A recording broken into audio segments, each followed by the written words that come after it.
Alors, très rapidement, je vais faire la correction du DM pour ceux qui veulent bien réviser pour le contrôle. Donc tout d'abord, pour ceux qui ont fait l'exercice attention à l'orage, on vous demandait en première question pourquoi on voyait l'éclair avant d'entendre le tonnerre.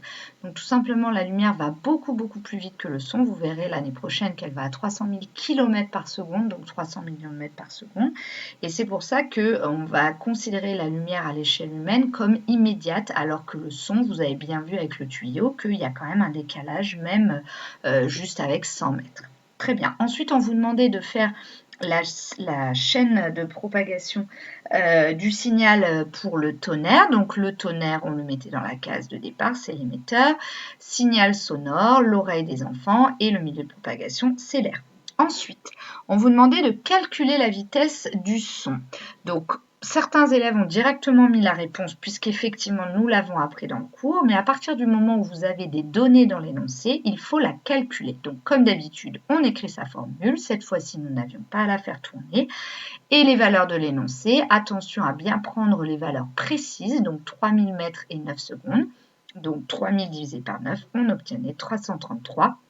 N'oubliez pas, bien sûr, l'unité, les élèves. Et vous voyez qu'à chaque fois, on va à la ligne pour chaque calcul. Ensuite, pourquoi Théo multiplie par 300 ? Parce qu'en multipliant par 300, le temps, en fait, il obtient la distance et il prend 300 parce que c'est une vitesse arrondie et ainsi, c'est plus facile de faire les calculs. Ensuite, on vous demandait de déterminer la distance pour un éclair qu'on entendait avec un décalage on entendait le tonnerre avec un décalage de 5 secondes. Donc, de la même manière, j'écris toujours ma formule de départ. N'oubliez pas de l'écrire, V égale D divisé par T. On fait tourner la formule. N'oubliez pas d'utiliser les couleurs pour ceux que ça aide. D égale V fois T. Et je remplace V par 333,3 et T par 5 secondes et j'obtiens environ, là j'ai oublié l'environ, 1666 mètres. Voilà. Ensuite, les pratiques indiennes. Donc, il fallait absolument formuler correctement votre hypothèse. Il n'y a pas de bonne ou mauvaise hypothèse puisque le principe est de valider ou non à la fin.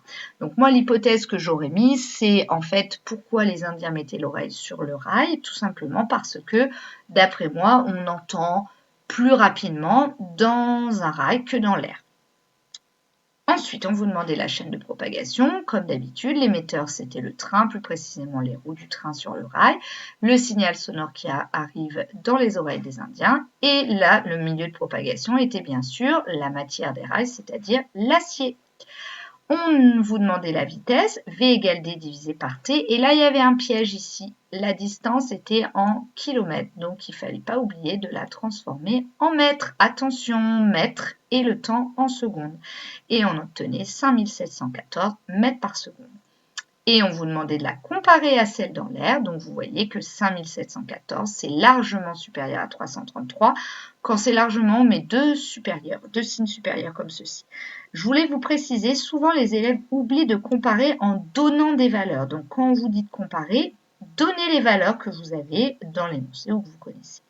Donc, en conclusion, les Indiens mettaient leurs oreilles sur les rails de chemin de fer car le son allait bien plus vite dans les rails que dans l'air et ils pouvaient ainsi plus rapidement savoir qu'un train arrivait même s'il était loin.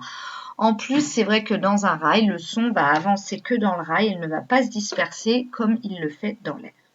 Ensuite, on vous demandait de dire dans quel milieu le son se propageait le plus vite. Eh bien, en regardant le document et le tableau, on voyait que dans les solides, béton, glace, verre, le son allait beaucoup plus vite que dans les liquides et encore plus vite que dans le gaz.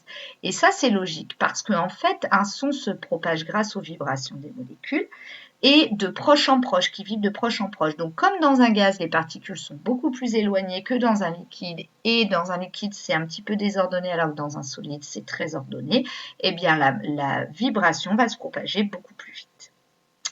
Le chant des sirènes. Alors, là, il fallait faire un dessin, les élèves.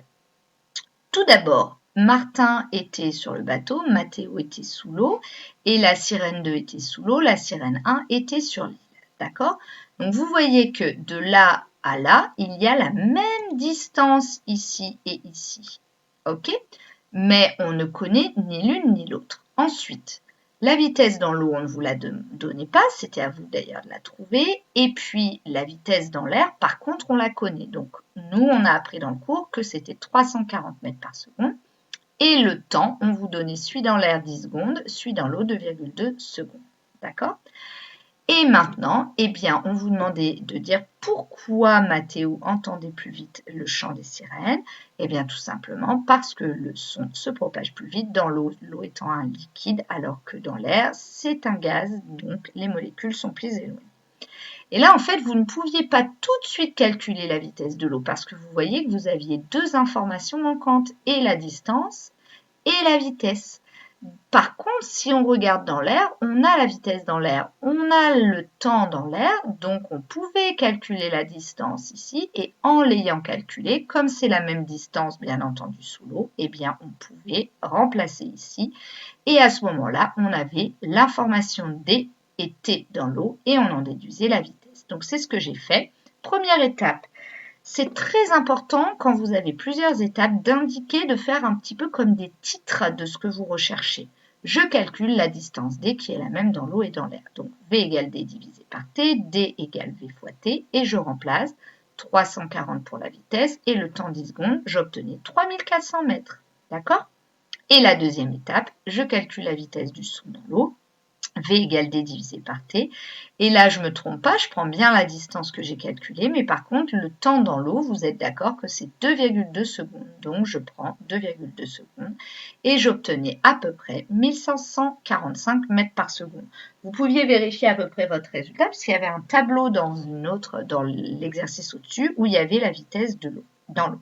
Alors, le sonar était très simple à faire, mais la difficulté, c'est qu'un sonar, eh bien, le son fait un aller et un retour, d'accord, l'ultrason. Donc, on avait V égale D sur T, donc D égale V fois T, mais attention, la vitesse de l'eau de mer vous était donnée et le temps vous était donné, mais pour un aller-retour. Donc, pour un aller, puisqu'on demandait la distance jusqu'au sol de sous l'eau, donc du coup, c'était que l'aller, vous êtes d'accord? C'était 0,265 secondes et après, j'effectuais mon calcul et j'obtenais 410,75 mètres. Donc, les élèves qui ont oublié de diviser par 2, bien entendu, ils ont trouvé le double. Alors ici, là, j'ai fait une erreur. Excusez-moi, 410,75 mètres du bateau. Ensuite, pour la deuxième question, on vous demandait cette fois-ci le temps. Donc, la fosse était à 11,034 km pour un aller. Donc, je transforme bien en mètres. Attention aux unités. Mais l'aller-retour, puisque le sonar récupère le son au bout d'un aller et d'un retour, c'était le double. Et donc après, je remplaçais et j'obtenais 14,24 secondes. Voilà les élèves, j'espère que ça vous a éclairé, mais globalement, votre travail a été bien fait et je suis contente de votre rédaction. Allez, bon courage pour les révisions.